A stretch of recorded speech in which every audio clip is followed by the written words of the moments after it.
हरियाणा की हर अपडेट के लिए बेल आइकन दबाएं और सब्सक्राइब करें STV हरियाणा न्यूज। नमस्कार, हल्का हलचल में आप सभी का स्वागत है और मैं हूं आपके साथ सोनिया सतानीता। एक बड़ी और अहम खबर से शुरुआत करेंगे। बड़ी और अहम खबर, किसान आंदोलन का आज 39वां दिन है। बीते 38 दिनों से किसान दिल्ली की दहलीज पर डटे हुए हैं और किसान कृषि कानूनों को वापस लेने की मांग पर अड़े हुए हैं। 4 जनवरी को सरकार और किसानों के बीच वार्ता होगी और कृषि कानूनों को रद्द करने और MSP की गारंटी की मांग जो है वो किसानों की ओर से की जा रही है। तो दिल्ली की सीमाओं पर किसान डटे हुए हैं और किसान आंदोलन का आज 39वां दिन है। 4 जनवरी को सरकार और किसानों के बीच में वार्ता होनी है। कृषि कानूनों को रद्द करने और MSP की गारंटी की मांग तमाम किसान कर रहे हैं। तो किसानों की जो हुंकार है वो लगातार जारी है। किसान कृषि कानूनों को वापस लेने की मांग पर अड़े हुए हैं। बड़ी और अहम खबर तमाम दर्शकों तक हम पहुंचा रहे हैं, क्योंकि देखिए पौ का महीना है और पौ के महीने में जो प्रचंडतम सर्दी है वो भी देखी जाती है। तो ऐसे में आज किसान आंदोलन का 39वां दिन है और दिल्ली की सीमाओं पर किसान डटे हुए हैं। बड़ी और अहम खबर तमाम दर्शकों तक हम साझा कर रहे हैं और किसान आंदोलन का जो असर है वो गांव देहात और गांव की चौपालों में भी देखने को मिल रहा है।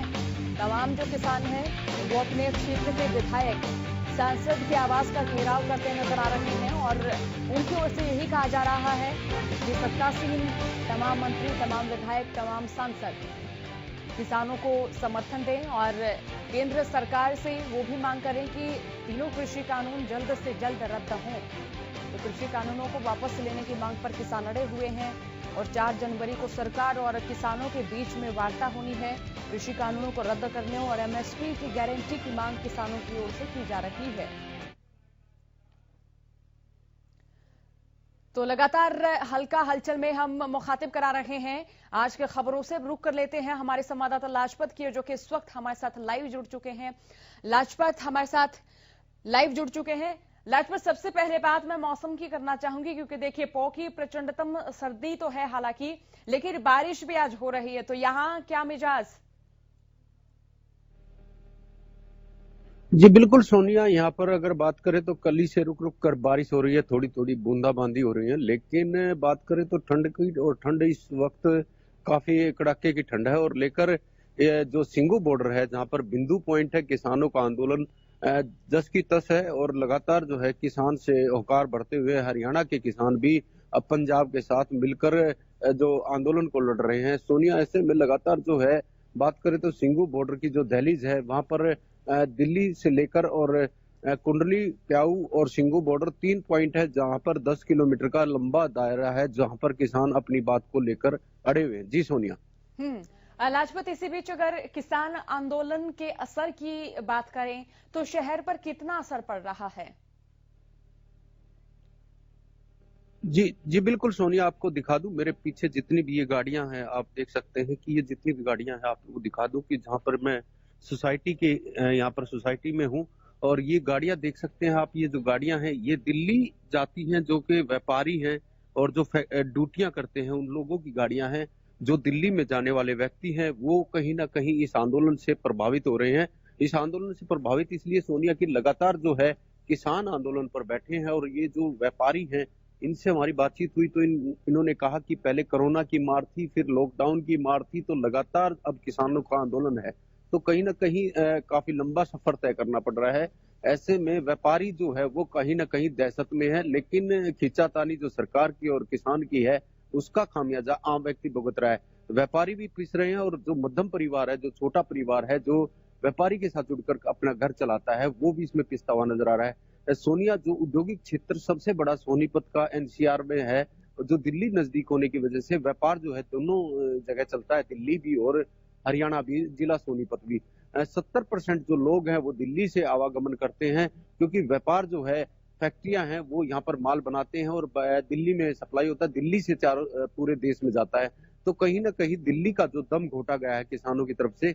और अब फिर चेतावनी है कि 26 जनवरी है, हो सकता है हम कूच करें, 26 जनवरी से पहले अगर कोई फैसला आता है तो मान्य होगा, क्योंकि 4 तारीख को फिर से बैठक होनी है। तो लगातार बैठक पे बैठक लगातार जो है आंदोलन तूल पकड़ता जा रहा है, किसान मजबूत होते जा रहे हैं, सरकार कहीं ना कहीं अपनी बात पर अड़ी हुई है। तो किसानों का कहना है कि तीनों जो अध्यादेश बिल लाए गए थे ये तीनों रद्द किए जाएं। किसानों का कहना है कि काले बिल हैं और इन बिलों को रद्द किया जाए। तो कहीं ना कहीं खींचातानी है। सरकार ने कहा है कि हम इसमें बदलाव कर सकते हैं, किसान कहते हैं कि इनको रद्द किया जाए। तो कहीं ना कहीं जो खींचातानी है बीच की, उस खींचातानी की वजह से आम व्यक्ति पिसता हुआ नजर आ रहा है। सोनिया, बात करें तो दिल्ली और सोनीपत की, तो काफी ऐसा व्यापार है जो दिल्ली से हर रोज की जो किसान गांव आंचल की बात करें सोनिया, गांव जो काफी गांव भी जुड़ते हैं और जो काफी सब्जियां भी होती है जो आजादपुर मंडी में जाकर अपने किसान बेचते थे, अब वो भी कहीं ना कहीं आफत में पिस रहे हैं, क्योंकि लगातार जो है सब्जी खेत में है और वो फिर यही दी जा रही है, किसानों को ही दी जा रही है। तो ऐसे में जो आजादपुर में मंडी में सब्जी जाती थी वो भी कहीं ना कहीं पूरे देश में घूमती थी। तो अब किल्लत लगातार बढ़ती जा रही है, सब्जियां भी महंगी होती जा रही है। सोनिया, ऐसे में काफी बड़ी परेशानी लगातार देश को भुगतनी पड़ रही है, क्योंकि 2020 जो गया है वो काफी आफत भरा गया है। अब 2021 शुरू हुआ है, नया साल शुरू हुआ है, लगता है इसमें कहीं राहत मिल सकती है, लेकिन जैसे जैसे लंबा समय बीतेगा तो फिर राहत नहीं मिल सकती, क्योंकि रेल जब पटड़ी पर चढ़ेगी तो लोगों का व्यापार भी बढ़ेगा। लगातार जो है काफी आफत है, लोगों में एक दहशत का माहौल लगातार बनता हुआ नजर आ रहा है। सोनिया, गांव के जो आंचल के व्यक्ति हैं उन्होंने भी, आसपास के जो गांव हैं उन्होंने एक पूरी पुरानी परंपरा है जो ठीकरी पैरा जिसको कहते हैं, ठीकरी पैरा यानी कि चौकीदारा भी लगाना शुरू कर दिया है, क्योंकि रात को अगर कोई गांव में किसी बाहर का व्यक्ति आता है तो उससे भी टोका जाता है। तो लगातार जो है सोनिया, लोग, हम बातचीत करने का प्रयास करते हैं, लोग दहशत में हैं, कैमरे के सामने नहीं आ पा रहे। तो कहीं ना कहीं जो खींचातानी है वो काफी लंबी है। किसानों की बात करें तो अन्नदाता है, धरती पुत्र हैं, माना कि उनकी खिंचातानी है धरती पुत्र की और सरकार की जो खिंचातानी है उसकी वजह से प्रभावित जो है। शहर की बात करें सोनिया, जो शहर हैं, छोटे छोटे शहर हैं, जैसे सोनीपत की बात करें तो सोनीपत का जो दुकानदार है जो अपने घर को चलाता है, पूरे दिन 12 घंटे की ड्यूटी करता है सोनिया। दुकानदार जो है 12 घंटे बैठता है और उस 12 घंटे में काफी दुकानदार तो ऐसे जिनकी एक कस्टमर भी नहीं आता, तो वो कहीं ना कहीं हताश है काफी। देखिए, किस्मत का है सब कुछ मिलना, लेकिन कहीं ना कहीं अब किसान आंदोलन पर ही सारी बातें सामने जाती हैं, क्योंकि लॉकडाउन रहा, 3 महीने लॉकडाउन चला तो उसमें भी काफी आफत आई। सोनिया, सबसे बड़ी दिक्कत ये भी है, सरकार को कम से कम ये डिसीजन तो लेना चाहिए, जो दुकानदार है, जो किराए पर बैठा है, जो व्यापारी है, उसको भी कोई ना कोई राहत देनी चाहिए, क्योंकि देखिए अब काफी लंबा समय हो चुका है, लगातार जो है कोरोना की मार, फिर लॉकडाउन की मार, अब किसान आंदोलन की मार। तो जो दुकानदार, एक छोटा सा दुकानदार है जिसका 10,000 रुपए किराया है, वो भी आफत में है, क्योंकि लगातार उसको अपना घर भी चलाना है और दुकान भी देना है, मकान का भी देना है, तो वो आफत काफी बड़ी है। सरकार से हमारी गुजारिश है कि इस पर जरूर मंथन किया जाए, क्योंकि देखिए मकान भी किराए पर हैं, दुकानें भी किराए पर हैं, तो एक दूसरे का संगठन है जो कि आपस में बातचीत कर उसका समाधान करना चाहिए। सरकार को भी इस पे ठोस कदम लेना चाहिए। सोनिया, बात करें तो यहाँ पर व्यापारी है जो कि काफी बड़ी कॉलोनियां हैं, जो किराए पर हैं, जो मध्यम परिवार हैं, जो दूसरी स्टेटों से आए हैं, जो फैक्ट्रियों में काम करते हैं, उनको भी किराया देना है और फैक्ट्रियां भी बंद होनी शुरू हो गई है सोनिया।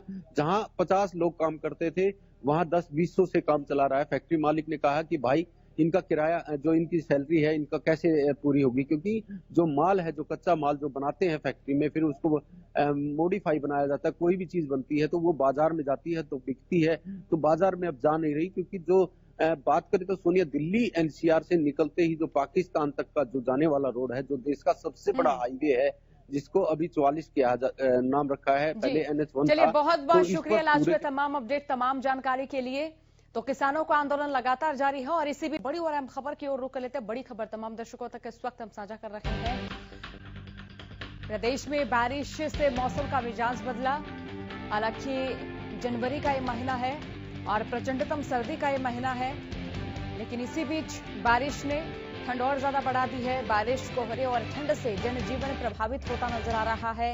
कई जिलों में रात से लगातार बारिश जारी है और बारिश के साथ सर्द हवाएं भी चल रही हैं। मौसम विभाग ने पहले भी पूर्वानुमान जताया था और मौसम विभाग ने पहले भी पूर्वानुमान के जरिए ये सूचना दी थी कि कई जिलों में मौसम खराब रह सकता है, बारिश हो सकती है, कहीं पर हल्की बूंदाबांदी हुई है तो कहीं पर तेज बारिश ने जनजीवन को प्रभावित किया है। तो प्रदेश में बारिश से मौसम का मिजाज बदला है। बारिश, कोहरे और ठंड से जनजीवन प्रभावित होता नजर आ रहा है। कई जिलों से खबर है कि वहां रात से लगातार बारिश हो रही है और बारिश के साथ सर्द हवाएं भी चल रही हैं।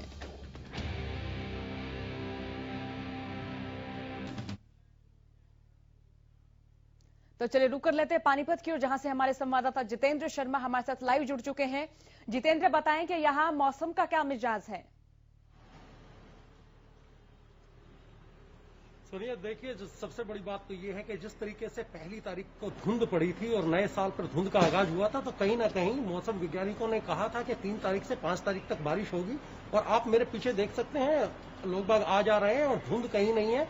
हाँ, ये जरूर है कि ठंडक है और ठंड के साथ साथ थोड़ी हवाएं चल रही हैं और मौसम की ऐसी गड़गड़ाहट है कि बारिश की संभावना से इनकार भी नहीं किया जा सकता। लेकिन ये जरूर है कि जिस तरीके से विजुअलिटी बिल्कुल ना के बराबर हो गई थी, वो कहीं ना कहीं उनसे लोगों को जरूर इसका थोड़ा सा लाभ मिल रहा है, क्योंकि मौसम खुला है, बारिश के कारण कोहरा ढल चुका है और बारिश से थोड़ा सा किसानों को भी फायदा हुआ है। जो फसलें हैं उनको बारिश की जरूरत थी, तो मौके पर बारिश हुई है और आने वाले समय में भी बारिश की संभावना बताई जा रही है। तो उसको लेकर कहीं ना कहीं लोगों में एक अच्छा रसूख है। और सबसे बड़ी बात जो है कि जो ठंड है, ठंड देखिए पीछा नहीं छोड़ रही। जिस तरीके से लगातार जो है पहाड़ों के ऊपर बारिश हो रही है और ग्लेशियर के पिघलने की संभावनाएं बताई जा रही है, तो वो कहीं ना कहीं उस वजह से जो है लगातार उत्तरी और पश्चिमी एरियो में जो है बारिश के साथ साथ ठंड भी बढ़ रही है। जी जितेंद्र, अगर इस मौसम से आम जनजीवन पर प्रभाव माने तो किस तरह का प्रभाव यहाँ नजर आ रहा है? साथ ही अगर रैन बसेरों की बात करें तो उनमें भी क्या व्यवस्थाएं नजर आ रही हैं? देखिए सोनिया, सबसे बड़ी बात जो है, जिस तरीके की ठंड थी, ठंड ने सब कुछ जाम कर दिया। आप ये लगा लीजिए कि अब पहली तारीख को पानीपत के अंदर विजुअलिटी 0 के बराबर थी और कोहरा बहुत ज्यादा था। उसकी वजह से 12 एक्सीडेंट एक दिन के अंदर हुए हैं, जिसको लेकर कहीं ना कहीं प्रशासन भी चिंतित है। और लेकिन इसका सबसे बड़ा जो फायदा है, आप ये समझ लीजिए कि आज जो है मौसम थोड़ा सा साफ है, ठंडी हवाएं चल रही हैं। ठंड जो कि क्यों है, अब देखना यह है कि किस तरीके से, लेकिन लोगों का निकलना जो है, आना जाना बहुत अच्छी तरीके से हो पा रहा है और लोग बाग आ जा रहे हैं। तो सबसे बड़ी बात यह है कि ठंड तो है, लेकिन इस समय जो है कोहरा जिसको आप बोल सकते हैं वो नहीं है। जी रैन बसेरों की व्यवस्थाओं का जिक्र करें तो किस तरह की व्यवस्थाएं नजर आ रही जितेंद्र यहाँ? देखिए सोनिया, हमने रैन बसेरों के ऊपर हमने खुद जाकर जो है हमने खुद जायजा लिया था। वहां पर जो है आप अगर देखेंगे कि तो यहाँ पे आप बस स्टैंड के पास ही 2 रैन बसेरे हैं। दोनों रैन बसेरों में लाइट की व्यवस्था नहीं थी। जब हमने जाके देखा तो वहां पर इस तरीके का सिस्टम है, पानी, लाइट, जो मेन चीज होते हैं कि वहां पर जो है वो व्यवस्था नहीं थी। प्रशासन को जब इस बारे में कहा गया तो उन्होंने औपचारिकता रूप से रैन बसेरों में व्यवस्था की गई है, लेकिन रैन बसेरों के अंदर जो है उसमें रुक कोई नहीं रहा। उसका कारण ये है कि वहां पर सुविधाएं नहीं है। अगर रात को आदमी को यहाँ से निकलकर कहीं बाथरूम्स वगैरह के लिए जाना पड़ता है या कहीं वो होता है, तो वो चीजें नहीं है, उसके लिए बस स्टैंड पे जाना पड़ता है। तो इसलिए रैन बसेरा नाम मात्र से हैं, वहां पर लोग रुकते नहीं है, क्योंकि उनका ये भी कहना था कि यहाँ पर जो व्यवस्था है वो सुचारू रूप से ठीक नहीं है। और दूसरी बात सोनिया, मैं एक और अपडेट दे दूं। देखिए कोरोना को लेकर जिस तरीके का वो है, तो कहीं ना कहीं पानीपत के अंदर भी कल जो थे वो 7 कोरोना पॉजिटिव पाए गए थे। तो कोरोना से भी कहीं ना कहीं पानीपत को निजात मिलती जा रही है। और पूरे साल में जो है इस समय 148 मौतें हैं और 376 जो है वो एक्टिव केस हैं इस समय। जी सोनिया, बहुत शुक्रिया जितेंद्र, तमाम अपडेट, तमाम जानकारी के लिए। इसी बीच हम रुख करेंगे हिसार जिले की ओर, जहां से हमारे संवाददाता अनूप कुंडू इस वक्त हमारे साथ लाइव जुड़े हुए हैं। अनूप, सबसे पहले मौसम की बात मैं करना चाहूंगी। यहां बताएं कि मौसम का क्या मिजाज है?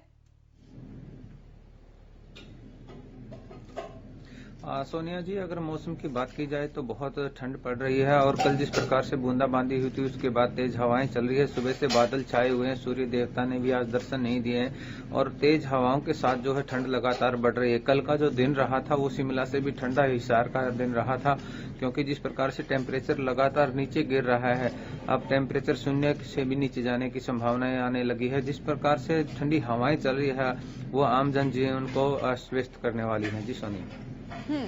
अनूप, अगर इस बारिश का असर जो है खेती किसानी पर माने तो कितना असर है? सोनिया जी, इतनी बारिश नहीं हुई कि जिसके लिए खेती के लिए उसको फायदेमंद माना जाए। हाँ, हालांकि कुछ प्रभाव रहा है, जबकि किसान आज भी ये इंतजार कर रहे हैं कि बारिश हो और उनकी फसलों को फायदा हो, क्योंकि इस प्रकार अब जो टाइम चल रहा है वो सिंचाई का टाइम है, गेहूं की सिंचाई का टाइम है, सरसों की सिंचाई का टाइम है। तो ऐसे में अच्छी खासी अगर बारिश हो जाती है तो किसानों के लिए सोना बरसने जैसी बात होती है। लेकिन फिलहाल इतनी बारिश नहीं हुई, हल्की बूंदाबांदी की वजह से सिर्फ तापमान में गिरावट आई है। जी, बहुत शुक्रिया अनूप तमाम अपडेट, तमाम जानकारी के लिए। गुरुग्राम हरियाणा की साइबर सिटी है और यहां जितने भी उद्योग है, उन उद्योगों से दूसरे राज्य से जो कर्मचारी यहां आए हैं उनकी आवक पर भी असर होता नजर आ रहा है। पिछले 1 महीने से ज्यादा वक्त हो गया है, किसानों का आंदोलन लगातार जारी है, तो किसानों का प्रदर्शन उद्योग के लिए अब सिरदर्द बनता जा रहा है। गुरुग्राम में 10,000 से ज्यादा छोटे बड़े उद्योग हैं, लेकिन किसानों के कृषि बिल के खिलाफ चल रहे किसान आंदोलन से करोड़ों रुपए का नुकसान हो चुका है। इसके अलावा अब ट्रांसपोर्ट भी महंगा होने लगा है, जिससे उद्योग का बड़ा खर्चा उठाना पड़ रहा है। गुरुग्राम में औद्योगिक क्षेत्रों में जो कर्मचारी दूसरे राज्यों से आ रहे हैं उन्हें भी काफी दिक्कतें आ रही हैं। यही कारण है कि औद्योगिक क्षेत्र गुरुग्राम किसान आंदोलन के चलते काफी प्रभावित हो रहा है। इस तरफ उद्योग देश की रीढ़ मानी जा रही है, तो वहीं दूसरी ओर अन्नदाता के आंदोलन से उद्योग को भी काफी नुकसान हो रहा है। इंडस्ट्रियल एसोसिएशन के अध्यक्ष पवन यादव ने किसानों से अपील की है कि वो अपना आंदोलन करें, लेकिन देश के उद्योगों का भी ख्याल रखें। देखिए, आंदोलन अब हमारा काफी बड़ा सिरदर्द बन गया है। इंडस्ट्री चलाने में बहुत ज्यादा प्रॉब्लम्स आ रही है और कोई भी समस्या है 2 दिन 3 दिन तक झेली जा सकती है, बट अब ये 1.5 महीने के आसपास हो गया है। परसों का भी आप देखेंगे तो पूरा धारवेड़ा किसानों ने बंद कर दिया था। जो भिवाड़ी रेवाड़ी से मेटल आना और हमारे लोग आना वो पूरा डिस्टर्ब हो गया था। तो इन छोटी छोटी चीजों से पूरा गुड़गांव डिस्टर्ब है, ना मेटल आ पा रहा है ना मेटल जा पा रहा है। उसके अलावा जो मेन ट्रांसपोर्टेशन है वो भी हमें दिक्कत हो रही है। तो हमें तो कई 100 करोड़ रुपए का यहाँ पे अब तक नुकसान हो रहा है और जो एक्सपोर्ट होते हैं हमारे वो डिस्टर्ब हो रहे हैं। जो मेटल हमारे बाहर से आना है, ट्रेन है 3-3 दिन तक होल्डिंग पे चले जाते हैं सिर्फ किसान आंदोलन की वजह से। तो ओवरऑल बहुत लॉस है इसका इंडस्ट्री को और इलाके का नाम भी खराब हो रहा है हमारा।